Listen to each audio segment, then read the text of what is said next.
राम आइए, सीताराम आइए, मेरे भोजन का भोग लगाइए।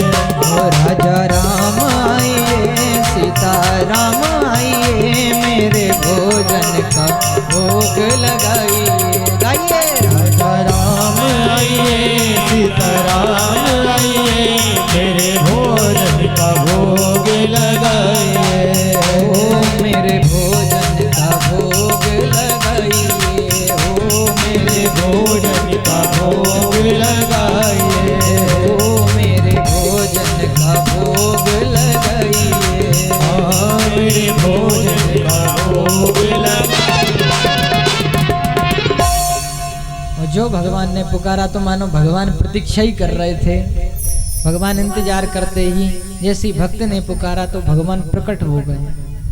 भगवान इस बार सीता जी को भी साथ में लेकर के आए, लेकिन साथ में अपने भैया लखन लाल को भी लेकर के आए। अब जो लखन लाल को माता सीता को भगवान श्री राम का दर्शन किया, देख करके चरणों में गिर पड़ा वो भक्त, भगवान से प्रार्थना करने लगा। और जो ध्यान आया भोजन का तो कभी तो राम जी को देखे और कभी फिर रोटियों को देखे। बोले आज फिर मिलने वाला नहीं है। बोले हमने 3 का प्रबंध किया तो अब 3 तो ये आ गए मुझे करके 4 हो रहे हैं, अब कुछ नहीं मिलेगा।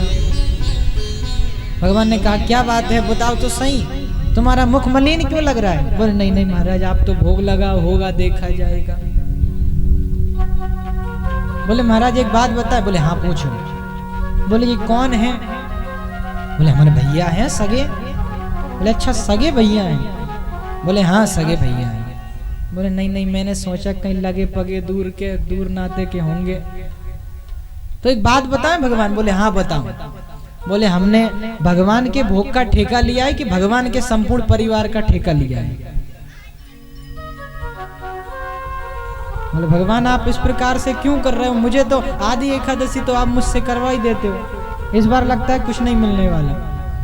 बोले लेकिन भगवान आपको देखता हूं तो लगता है कि कुछ ना आपसे कहूं, आप तो केवल पाप प्रभु। भगवान